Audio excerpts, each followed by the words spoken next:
Hello everyone, welcome back to our channel Bits of Asian Dramas. This is the episode 6 of Family by Choice. Starting में हमें दिखाया जाता है जब हैजुन की मदर जोन के फादर से मिलने रेस्टोरेंट आई हुई थी। वो जोन के फादर को मनी रिटर्न करती हैं जो उन्होंने 10 साल पहले जोन के फादर से उधार लिए थे। अब जोन के फादर पैसे देखकर उनसे पूछते हैं कि ये पैसे तो ज़्यादा हैं, जिस पर हैजुन की मदर बोलती हैं कि आपने हैजुन को इतने 10 सालों तक पाला है और उसका पूरा खर्चा आपने उठाया है और फिर आगे कॉलेज की भी फ़ीस पे करनी होगी, तो इन सब का वो एक साथ पे कर रही हैं। ये सब कह के वो रेस्टोरेंट से बाहर निकलती हैं। जो उनके फादर भी उनके पीछे आते हैं और कहते हैं आप कम से कम हैजुन से मिलकर जाइएगा, वो आपको बहुत मिस करता है। जिस पे हैजुन की मदर कहती हैं कि आप उससे कह दीजिएगा कि मैं आई थी और उसके पैसे देकर चली गई हूँ, अब उसको पैसे कमा के आपका उधार चुकाने की ज़रूरत नहीं है। जो उनके फादर ट्राई करते हैं कि वो मनी हैजुन की मदर को वापस कर दें, लेकिन हैजुन की मदर बिना पैसे लिए ही वहाँ से चली जाती हैं। वो कार में बैठ रही होती हैं कि उन्हें दूर से जोन और सानहा देख लेते हैं। अब वो लोग दूर थे तो उन्हें अच्छे से दिखाई भी नहीं देता और हैजुन ये सोचता भी है कि वो उसकी मदर हो ही नहीं सकती। 10 साल बाद अचानक से उसकी मदर कैसे यहाँ पर आ सकती हैं, और अगर आती भी तो उसे तो पता चल ही जाता है, इसलिए वो इग्नोर कर देता है। अब सीन शिफ्ट होता है सानहा पर, जो कि छत पर आराम कर रहा था। उसे मुसलसल किसी कॉल्स आ रही थी जिसे वो इग्नोर कर रहा था। अब थोड़ी देर बाद छत पे जोन और हैजुन भी आ जाते हैं और हैजुन सानहा को बताता है कि तुम्हारे फ़ोन में कब से कॉल्स आ रही हैं। जब सानहा कॉल रिसीव करता है जो कि उसकी मदर ने की थी, और वो सानहा को बताती है कि सुई घर से चली गई है और वो तुमसे मिलने के लिए निकली है। और वो तीनों ये बात सुन के पैनिक हो जाते हैं और रेस्टोरेंट में सुई को ढूंढने के लिए जाते हैं, लेकिन रेस्टोरेंट में पहुंच के उन्हें पता चलता है कि सुई तो वहाँ पर आई ही नहीं है।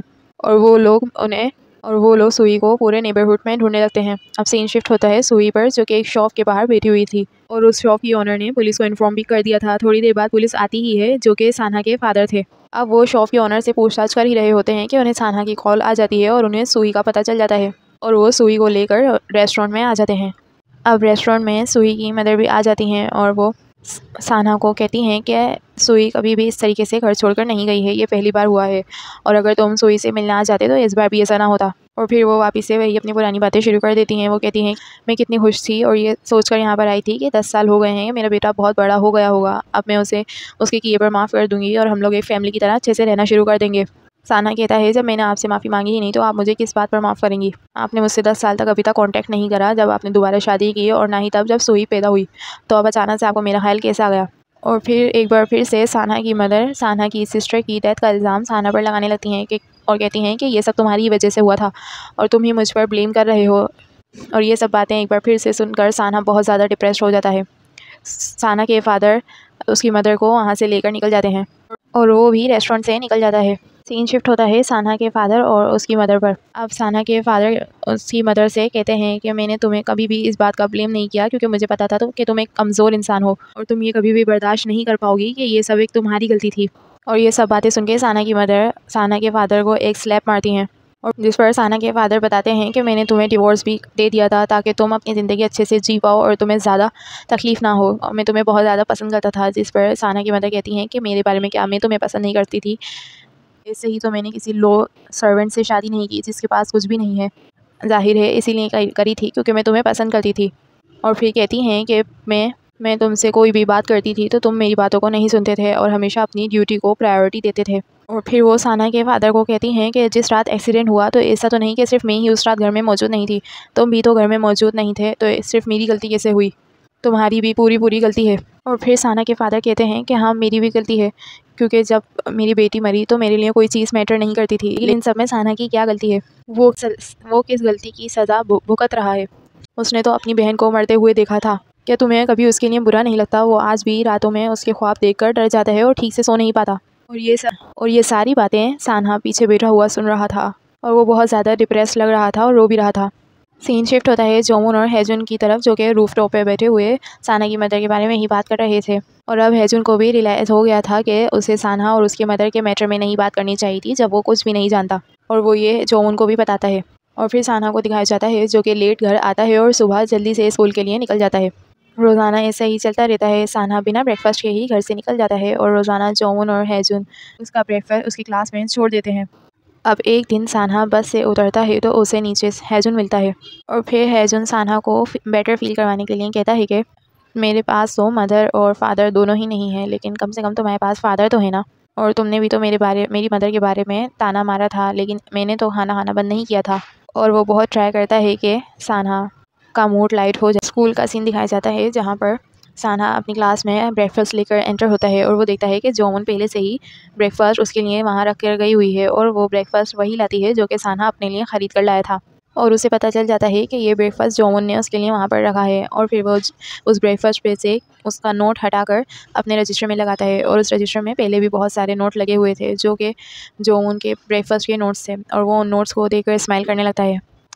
और फिर एक दिन साना स्कूल से निकलता है तो वहाँ पर बहुत ज़्यादा बारिश हो रही थी और उसे कहीं से अम्ब्रेला भी नहीं मिलती और फिर वो भीगता भीगता घर तक पहुँचता है जहाँ पर बाहर ही उसे जोमुन मिल जाती है और उसे अम्ब्रेला देती है और कहती है कि तुमने खाना नहीं खाया ना, जल्दी से घर आ जाओ खाना खाने के लिए। और जिस पर साना कहता है कि तुम्हें इतना भी नहीं पता कि मैं तुम्हें अवॉइड क्यों कर रहा हूँ, इसलिए कर रहा हूँ कि मेरी मदर ने तुम लोगों के सामने मेरी इतनी ज़्यादा बेइज्जती करी थी और मैं एम्बेरस हूँ।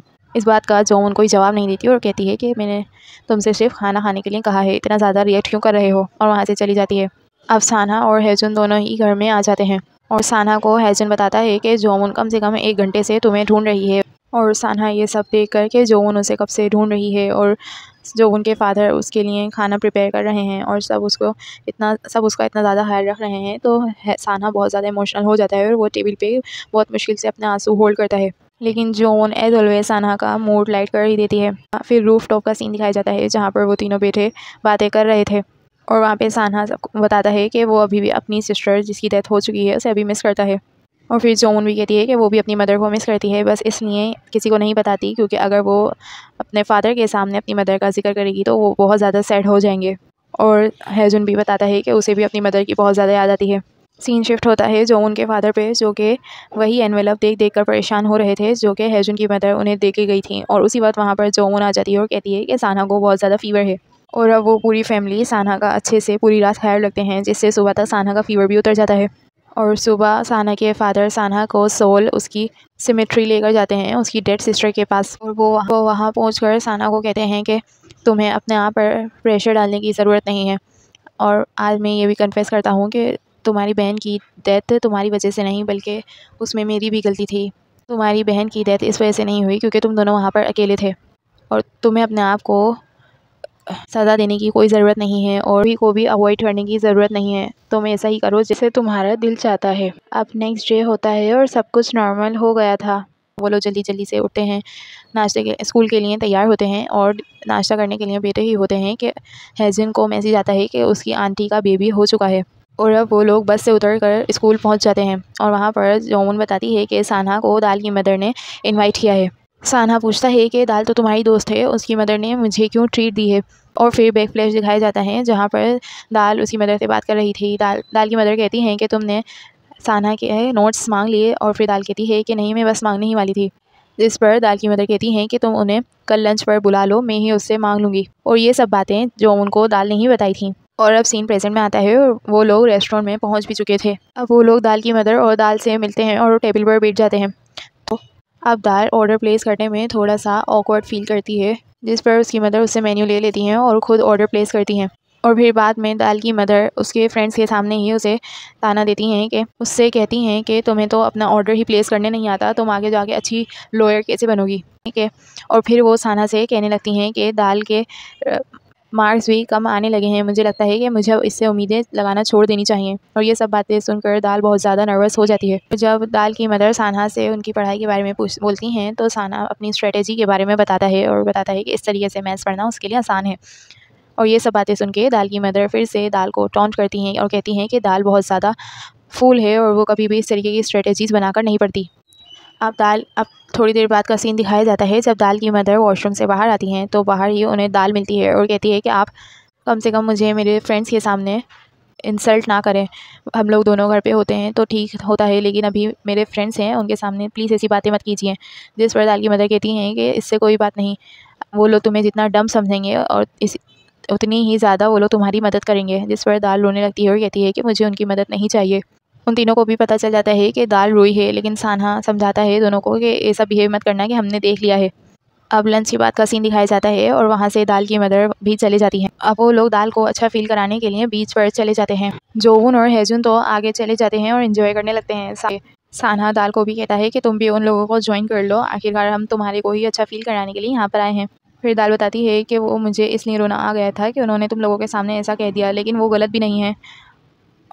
उनकी कुछ कुछ बातें ठीक भी थी ना, जिस पर सान्हा उसे समझाता है कि एक अच्छा वकील सिर्फ वो नहीं होता जिसे अच्छे से बात करनी आए। एक अच्छा वकील वो होता है जिसे दूसरों के दर्द का एहसास हो और वो दूसरों का काम इस तरीके से करें जैसे कि वो खुद का काम हो। और कहता है कि जब भी तुम्हारी मदर तुमसे ऐसे कहें तो तुम ये सोच लिया करो कि वो भी एक इंसान है। जब मेरे साथ ऐसा कुछ होता है तो मैं भी ऐसा ही सोचता हूँ, जिससे मुझे बहुत ज़्यादा सुकून मिलता है। जोवन और हेजुन दोनों खेल रहे थे। थोड़ी देर में हेजुन कहता है कि मुझे पता है कि दाल सान्हा को पसंद करती है, और ये बातें सुन के जोवन अपने हाथों में जो सी ग्रास ली हुई थी वो हेजुन पर फेंक देती है। और उसी के फ़ौरन बाद हेजुन को मैसेज आता है उनकी आंटी का, और वो वहाँ से अपनी आंटी को मिलने के लिए चला जाता है और दाल भी वहाँ से चली जाती है। हेजुन हॉस्पिटल में आता है और वहाँ पर एक डॉक्टर होती हैं जो कि हेजुन को कहती हैं कि वो तो पूरा अपनी मदर जैसा है। और उनकी बातों से पता चलता है कि हेजुन की आंटी से मिलने हेजुन की मदर आई थी थोड़े दिनों पहले, जो कि शायद हेजुन की आंटी नहीं चाहती थी कि हेजुन को पता लगे। और फिर सीन दिखाया जाता है जोन के फादर और साना के फादर का, जो कि बातें कर रहे थे। साना के फादर जोन के फादर को कहते हैं कि ये वही पैसे हैं जो कि वो तुमसे उधार लेकर गई थी, तो वापस लेने में क्या मसला है, तुम इससे हेजुन की पढ़ाई की फ़ीस भर सकते हो। और बाहर हेजुन ये सब देख रहा था और उसने वो एनवेलप भी देख लिया था जो उसकी मदर जोन के फादर को देख कर गई थी। ये सब देख के वो बहुत ज़्यादा सैड हो जाता है और स्टेयर्स पे खड़े होकर रोने लगता है और कहता है कि मैं वो सब पैसे वापस कर सकता था जब मैं बड़ा हो जाता। और अब सीन शिफ्ट होता है जोवन और सान्हा पर। जोवन सान्हा को बताती है कि हेजुन में तो ज़रा भी दिमाग नहीं है, उसे नहीं समझ आता कि दाल उसे पसंद करती है।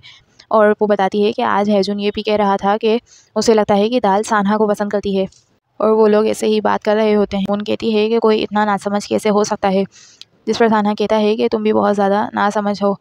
जोवन पूछ ही रही होती है कि जोवन उससे पूछने ही वाली होती है, लेकिन उसका पैर स्लिप हो जाता है और वो और सान्हा दोनों गिर जाते हैं। और यहीं से एपिसोड 6 एंड हो जाता है। If you like the explanation please like the video and subscribe our channel. Thank you, good bye.